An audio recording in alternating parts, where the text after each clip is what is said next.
Hi, everyone. My apologies if you were on Instagram.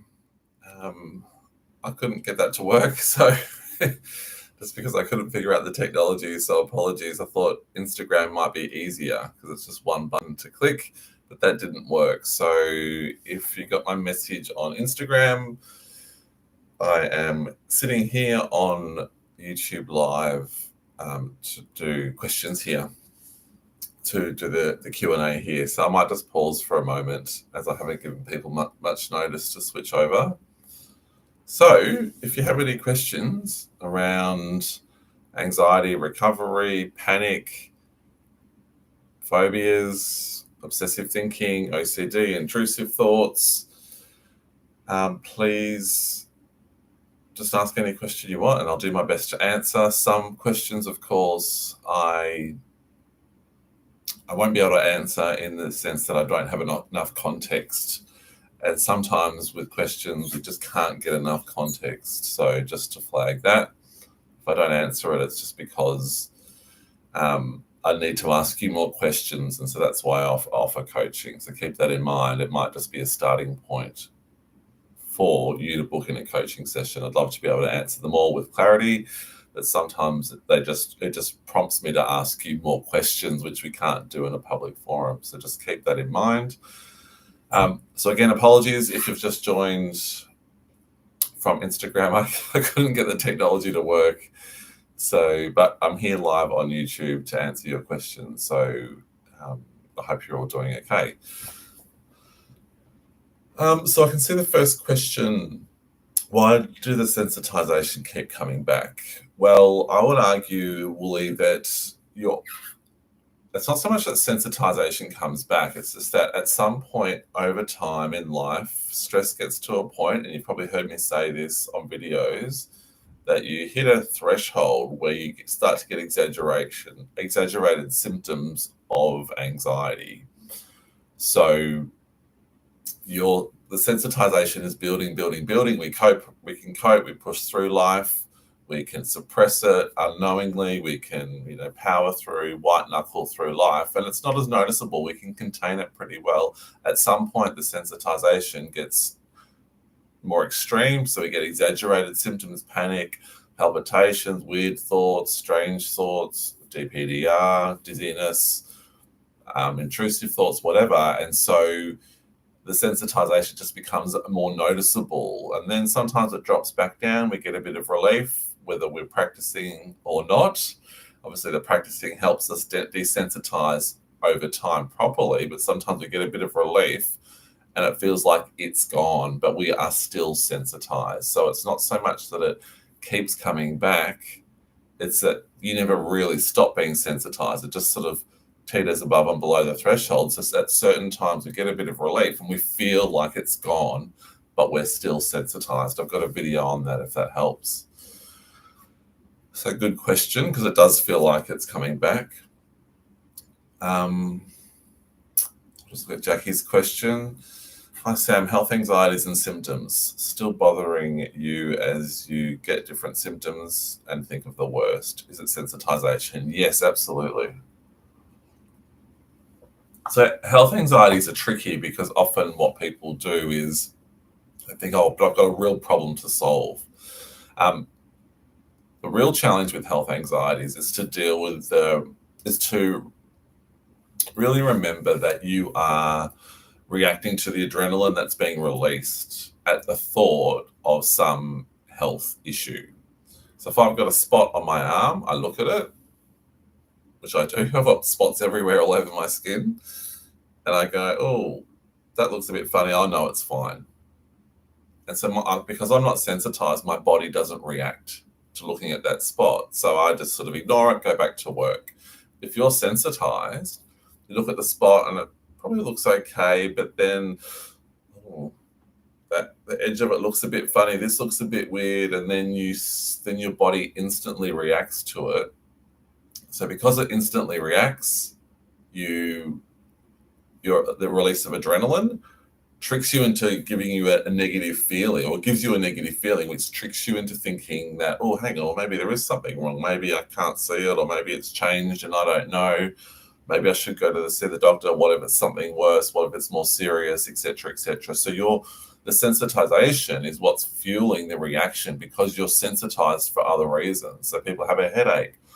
I've had this headache. Is it something more serious? It's been ongoing. And because their body reacts instantly to the what if, it tricks them into taking that thought seriously. Now, it doesn't mean we don't go to the doctor and we don't do health checks and all that sort of stuff. But at some point, we have to deal with the anxiety. And then if we decide to book an appointment, fine. But we practice all the way through before we go to an appointment, during the appointment, after. Or often we might realize, actually, this is just normal anxiety palpitations. And we get to know our bodies better and we start to practice that way. But yes, with the health anxiety, you're reacting to the fear. The adrenaline being released, that's tricking you into taking the thought about health so seriously. So hopefully that helps with that one. So the third question is from BK. I always fear different things like earthquakes or planes flying low. Is this because my nervous system is sensitive? Yes. So we know that earthquakes are pretty rare. Any natural disasters, while unpleasant, are rare. If we're fearing a plane flying low and we're fearing some sort of danger, fear of flying itself, then absolutely this is because of sensitization. Remember, our nervous systems become sensitized over time for reasons unrelated to your current trigger. So your nervous system is not sensitized because you fear earthquakes. You fear earthquakes because you've had a thought at some point. You might have seen a story on the news. What if we get an earthquake? What if it happens here? And because you're sensitized for unrelated reasons, because of cumulative stress, your body releases a bit of adrenaline. Your flight or fight becomes active in exactly the same way in the health anxiety scenario. But it's a thought about an earthquake that you're reacting to. And because you get a fearful feeling because of the release of adrenaline, it tricks you into thinking, gosh, what if it happens here? How will I cope? You might scan the news. Same with planes flying low. It's the same principle. Whether it's fear of earthquake, natural disasters, flying, health anxiety, it is all the same thing. So absolutely, it's, as you sort of imply there, BK, it's sensitization.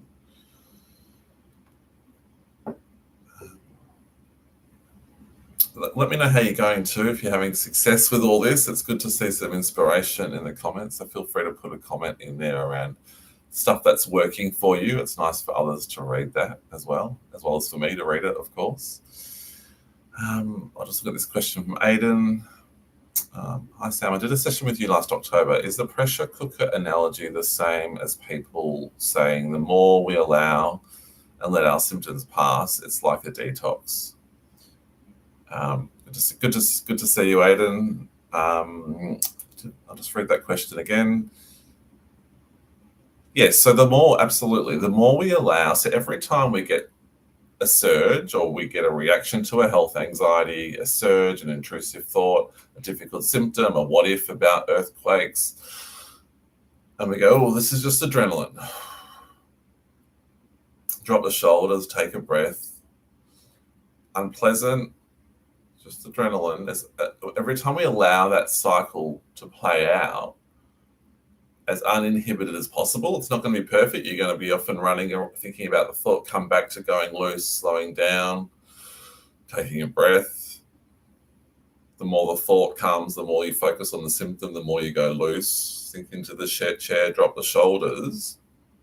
Every time you do that, absolutely, you are desensitizing. So yes, the pressure cooker, that pressure that's been building up, you're actually taking the lid off. Every time you allow, you're removing the lid. You moved it, you shifted the lid over a crack on the pressure cooker and a little bit came out. But the more we do it over time, we're just removing the lid. So all this repressed tension and energy over time starts to release and you desensitize. So yes, the more we practice, the more we desensitize, and that pressure cooker effect starts to dampen down. That's why we start to get symptoms again but they have less momentum behind them. So you might just get a little flash or a little reminder because that pressure is not as strong.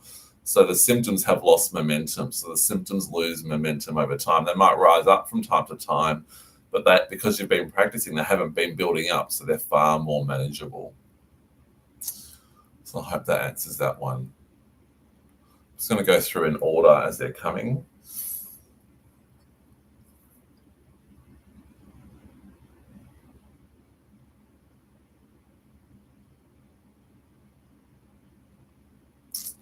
Another question from BK. Does practicing presence help desensitize the nervous system? Well, yes and no.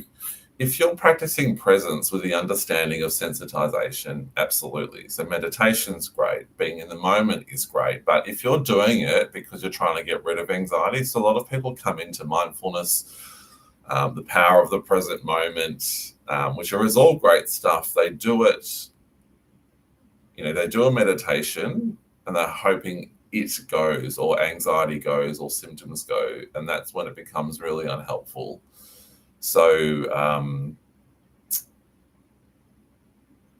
that's when it's unhelpful. But if you're doing it to enjoy it, to slow down, almost to float in the way I describe, you don't have to do it in the way I describe, but if you're doing it without expectation and you're slowing down in daily life, having a coffee, looking at the sky, trying to just remember just to listen to the kids and not tell or force conversation with people, just enjoy the moment, absolutely, that's all very good for the nervous system. But if we do it and we don't understand what sensitization is, it feels like a bit of a battle and it feels frustrating, which is why people say, I can't meditate, I can't do mindfulness, because they don't realize that their body is almost screaming at them and fueling their negative thoughts. It's providing all the worry fuel for their thoughts, and then mindfulness and slowing down, present moment feels hard. But if you're doing it with understanding of adrenaline, sensitization, it's a lot easier to do it. So absolutely.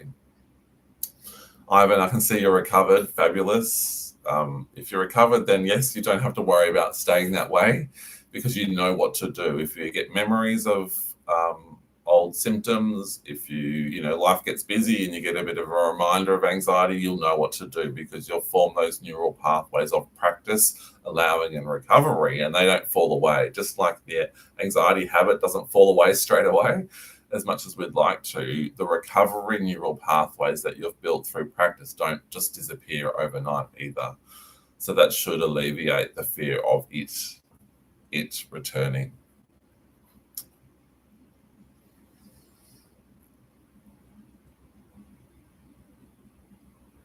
I'll just look at Aiden's question around what are some healthy habits we can do to maintain keeping that pressure cooker open or the lid off the pressure cooker, even when symptoms aren't at hand, to stay in mindful living. Well, when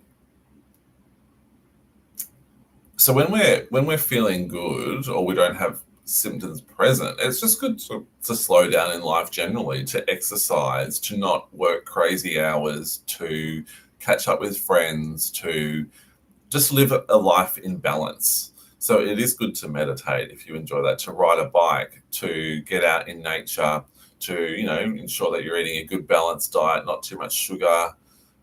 You're not having 10 cups of coffee a day, which can add to sensitization. If you're having a drink, you're doing it in moderation.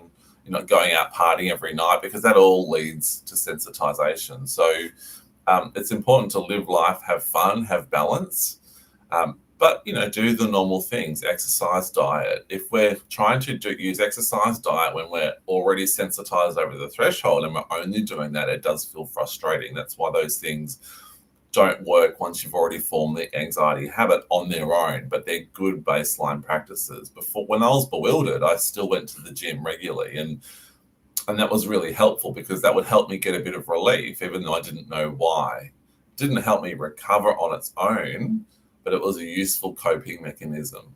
But when I started to practice, it was a very great supportive tool to get rid of frustration, an outlet, to stay healthy, to stay strong. So all the basic habits that we all learn that are good for us are really important. So keeping a balanced lifestyle is the boring answer, if you like. in combination with practice and your understanding of sensitization, that's the way to recovery. Woolies just asked, how do you desensitize your nervous system? Well, that's what the practices are all about. So the whole Anxiety Cure series is all about understanding what sensitization is, practicing over and over, as Aidan asked. The more we practice, allow all the difficult symptoms and not resist them, not fight against them, not stress them, not repress them, I should say. That keeps the pressure cooker locked in, the sensitization levels high. The more we allow through every difficult episode as best we can, that starts the desensitized process in addition to, just keeping an eye on your lifestyle as well. So if you're working 16-hour days or 20-hour days, that's often the example I give in another video, and you're practicing as well, it's going to make practice harder because you're doing so much work, you're not having balance, you're tired, you're fatigued. There's a video on fatigue. So it just makes practice that much harder. So it's a combination of both. And understanding what anxiety is. If you're doing those things, if you're practicing without understanding sensitization, or without understanding what anxiety is, again, you're sort of doing it like this, and the practices can become a coping technique. So we want to just avoid that as well. We want to ensure we really get anxiety. We know why we're in this state, and we know what sensitization is, because that gives us the confidence to practice, and we know what we're doing. If we don't do that bit, again, a lot harder to desensitize because you don't really understand what anxiety is. Alrighty. There's a few more questions here I can see. So I'll look at Teresa's question. I still have low-level anxiety all day, and then the afternoon I seem to crash and fatigue, or sometimes throughout the day, and then it comes back. It's up and down. Yes, sorry, I'm jumping ahead. It's like it's up and down. Is that pretty normal? Absolutely. So it's normal to have that low-level anxiety, that slow drip of adrenaline, which is what I call it, just a slow drip that keeps a bit of tension there. And so what we try and do is practice with it as best we can. It feels like it's constant. I've got a video on why it's actually not constant. You do forget about it at times. You get a bit of relief. And so if we were in a coaching session, I'd be asking you, what's your daily routine? Have you built in natural distractions or healthy distractions, as well as practicing throughout? But absolutely, it's normal for it to be up and down, particularly in the early stages as we're getting to understand how to practice with it. So completely normal. Doom and dread in the morning, Ava, that's your question. I've got a video on why mornings are the worst. I think that's what it's called. I just lost the question. Doom and dread in the morning. And the reason is, in order to wake up, the body needs to release cortisol to suppress the melatonin, which is the sleep hormone, to then wake us up. So it's normal that we naturally feel a bit of energy or a bit of tension in the system, which is how we wake up. But if we're already sensitized, bang, you wake up, you search for the anxiety, my symptoms, or your worst symptom or your worst thought, and instantly you become consciously aware. And maybe for a split second you think, oh, I'm fine. And then you remember the anxiety, and instantly the body reacts because you're sensitized. And that's why there's dread and doom in the morning. But it's, while highly unpleasant, it's not serious. So what the opportunity is to start to practice in the morning straight away. Oh, there's the doom, just adrenaline. There's the dread, it's normal, but unpleasant. Just going to start off by slowing down, go loose. You might play the guided practice on YouTube, the 30-minute floating practice, for example, that I've got. Just to get back on the front foot without trying to stop anything, without trying to stop thoughts, etc. But completely annoying. It's very annoying to experience, but completely normal in the context of anxiety.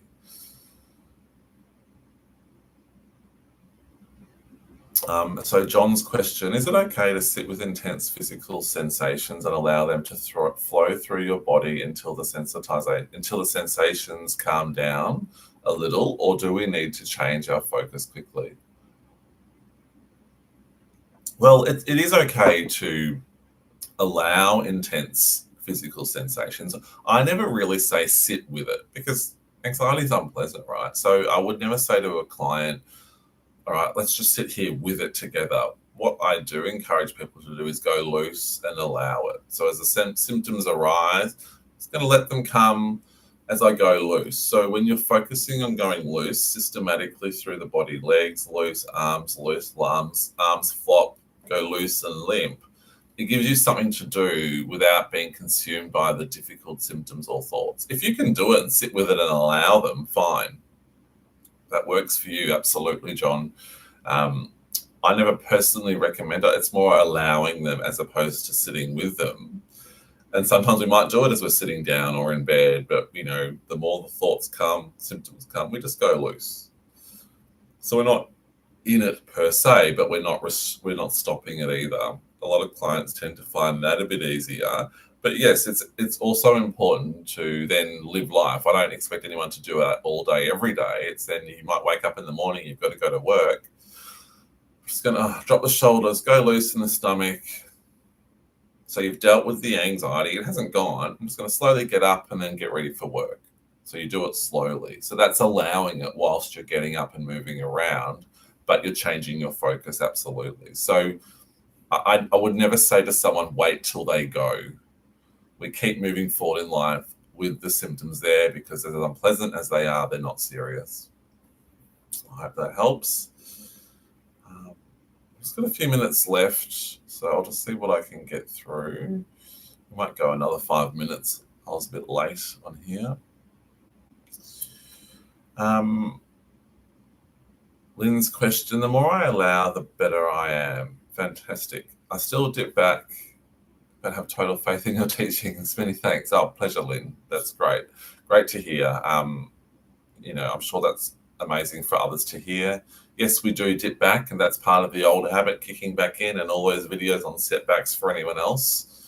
And it's great you have faith in the teachings. I just think they work because it's logic-based. There's always a logical reason why your current symptom is present, why the type of symptom you have, whether it be physical or thought, whether it be rumination, obsessive, whatever it is, these all make sense. So, great to hear you're feeling the improvement, Lynn, and thanks for sharing that.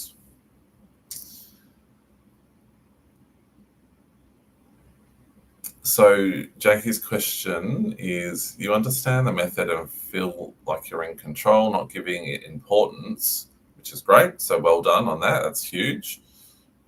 Not giving anxiety too much importance is a huge thing. So, not to be underestimated. So well done. But the physical symptoms put you back in the setback. Well, it's our reaction to them that might put us back into a setback, but understandably. So it's normal that the old habit tries to reassert itself. So the opportunity in those times is to just practice with those re-emergence of the physical symptoms, that you start to feel it coming back or the tension coming back, to practice with those the same way. So that's completely normal, but we practice with it the same way and we all have our thing, right? It's the physical symptoms. There's a video on, if only I didn't have that one symptom. Some people say to me, Sam, it's not the physical symptoms, it's the thoughts. Other people say it's the other way around. Some people say, if I only didn't have the dentist, I'd be recovered, but it doesn't work that way. That's what fear does. If it wasn't this symptom, it would be something else. So we don't want to fall into that bluff of thinking it's only a certain symptom that keeps us in this state. It's sensitization, not the symptoms. They're just a sort of a manifestation of it. Teresa, I can see, Ava, I can see you had a similar thing to Teresa, so hopefully my answer to her question helped. I'll just keep scrolling through.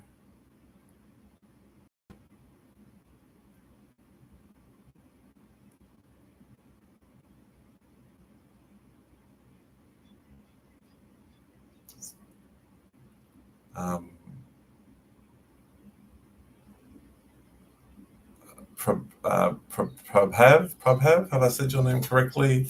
Can you tell me how to deal with overthinking, like my mind and thoughts are racing 24/7?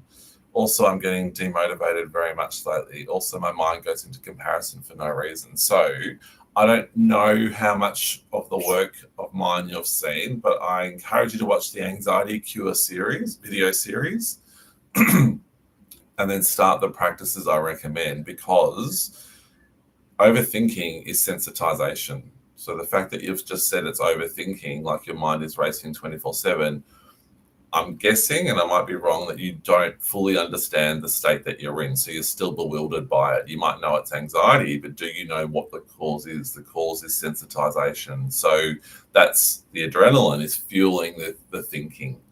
And that's what we have to practice with, as hard as it is. It's normal for it to feel tiring, to be demotivated, because that's what anxiety does. One of the symptoms of anxiety is indecision. It's hard. We struggle to land on a decision. So absolutely, that's normal. When we're anxious and there's adrenaline in the system, we do go into comparison mode. We compare our life to others, our career to others, etc. So yes, please watch the video series, and then, feel free to book in a session with me if you're still struggling or have any questions. Teresa, I guess a quick question, there's plenty of videos there on any topic. So if you go to my homepage, there's lots of videos there. Search a term that or a word that's relevant to your question, and I might have answered it already. A lot of the things that you're asking today, I've probably answered on the video in some form. So that's how you get a quick question answered. Obviously, you can book in a coaching session with me as well. If you do know the method and you do understand sensitization, you can book a 30-minute session. But if I haven't met with you before, I encourage a 60-minute, because 30 minutes is too rushed. If I've not met you before, and we don't want to rush with anxiety, that's just unhelpful. Great to hear all your success there, Aidan, and it's a pleasure. Happy to do this work. And it's great to hear that you're having success. BK, do I offer a personal program or course? There will be a course coming, but not as yet. But you can book in one-to-one coaching sessions with me. In those coaching sessions, what I do is I help you audit your own practice. So throughout the day, what are you doing? How are you practicing? And I'm pretty good at identifying where people are actually, they think they're practicing, but they've slipped into resistance mode or pushing away. It's tricky at times. It's hard to establish the practice. I also help people through a lot of questions that I ask them identify what their gaps are in understanding. So a lot of people think they understand anxiety, and they do in many respects, but there's bits of information that they've gotten a little bit off course. And so reminding them of that or correcting that information can be really useful and powerful. I am about to launch a little online shop where you can just download versions of these practices so that you can have them on your phone, no ads. You can play them whenever you want and not having to go into YouTube, as well as there's 3 master classes. So you'll be able to purchase access to the recordings of those, which are just master classes on a specific topic, which has a Q&A like this at the end. Well, how long did it take you to recover? It's one of my most common questions. The way I answer it is I got happy very quickly. So I think I suffered around late 2000s, the late noughties, 2010-ish, and I got happy very quickly once I found this work. So I suffered for a while in the bewildered state, not knowing what anxiety was. I did meditations, I exercised, and they helped me cope. But once I got onto the sensitization, finding Claire Weeks, her work, and then making some changes to that based on what worked for me, which is the things that I now share, I got happy a lot quicker. I say it took me 2 years to say I was recovered, but I was a lot happier a lot quicker than that, and probably was recovered a bit earlier. But I think when you're having so much success, you're like, oh, wow, is this too good to be true? But it wasn't. So, and try not to worry about how long, because it's not really about recovery. The more you do this, it's just about enjoying those moments of joy that start to arise more and more, and recovery matters less and less.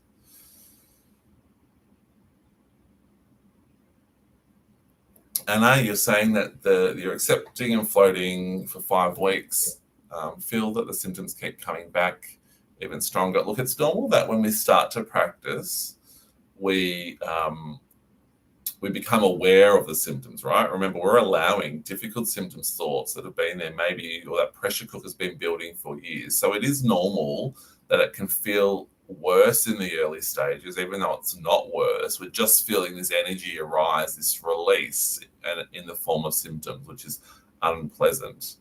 But I'd recommend booking in a session with me if you feel it's coming stronger, it's relentless. Book in a session, because I'd have to ask you more questions about specifically how you're practicing. A lot of people who we speak to are practicing, but they're sometimes resisting. So that's why they're not getting that relief. So it's probably best to book in a session for that, so I can understand specifically what you're doing. Mervyn, while you're practicing successfully, should you push yourself daily to undo bad learned behaviors? So I've got a video on exposure therapy, which is perhaps what you're talking about. So we don't want to push ourselves with this. We want to do things that we would normally do because we want to do them. So if just say you've been suffering badly, there's a bit of agoraphobia, you're struggling to go outside. If you want to go to the supermarket, practice walking to your car, practice hopping in the car, going to the supermarket bit by bit, because it's something that you want to do. I don't love the idea of pushing yourself, but do things that you would normally do when you're well, and start bit by bit, step by step, to practice with the thoughts or the difficult symptoms that arise before you do something. You go outside, you go to the supermarket, going to work, going to the gym, and absolutely do things. So yes, it's important to keep living life, but I would never say go to the from an exposure therapy perspective, I wouldn't say go to the park so you can be okay with going to the park, because you're taking anxiety seriously. We can practice with the thoughts about going to the park before we even get there, and that's really good practice. And then if we go to the park, we can just go to the park and practice while we're there if symptoms arise, and enjoy it as best we can. I'm going to drop off shortly, so hopefully that one helps too there, Mervyn. And just book in a session, as it'd probably be easier for me to ask you more questions, as I said. Another question, do you pump more adrenaline and this is all from All Things Humour, do you pump more adrenaline when in sensitization, even when you're relaxing? In other words, is the feeling just truly a feeling, or is it really happening physically when you're not panicking? Yes, so you can be sensitized while you feel relaxed, in the sense that you might be having relief from your symptoms, but there might be underlying sensitization. So when there's extreme flight or fight activation, you generally release a surge of adrenaline. That's effectively panic. Doesn't always have to be, but it can manifest in panic. That's when the flight or fight's really active. When that extreme adrenaline dampens down, it means you might be still sensitized, but you feel a lot of relief, and it's easier to relax. And that's great. Just enjoy that. But the more we allow, whenever the thoughts start to resurface, or we become aware of symptoms again, we go loose and allow. And then the more we're doing that, then the sensitization levels start to drop. My pleasure, Tom. Glad it's helping you. My pleasure. Final question from Hi Susie. Why do symptoms change and then come back again if I get dizziness, shortness of breath, and a few dizziness, then back to shortness of breath again? I've got a video on this. Why do symptoms keep coming back or changing? Something like that. So you'll find that one. But in short, it's just the body's way of trying to get your attention. Remember, anxiety is a learned habit. It's a coping mechanism, a survival tool that the body's incorrectly learned over years because of stress, that it's actually keeping you safe. So the body keeps it. It's like, I'm going to send him a palpitation to get his attention, to make him hypervigilant.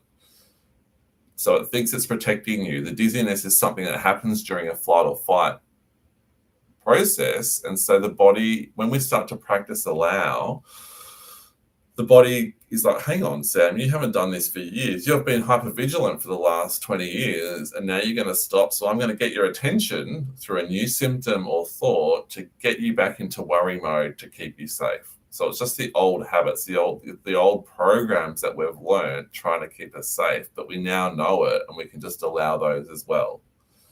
So again, the more we allow the new symptom the same as the old, that's where we really start to get good at practice, and the body learns over time that actually none of these symptoms are essential for my safety. Final question from Jade. I want to know more about the fatigue. I know it's my fear and anxiety, but it's stopping me doing life enough. I got better for a week after a health retreat, but then started worrying. Now it's back. So fatigue, I've got a video on the 4 fatigues. So Jade, I encourage you to watch that. But fatigue is normal in the sense that we get mental fatigue. It's tiring, just trying to think. Emotional fatigue, so we feel really emotionally exhausted from all the highs and lows. It's all normal.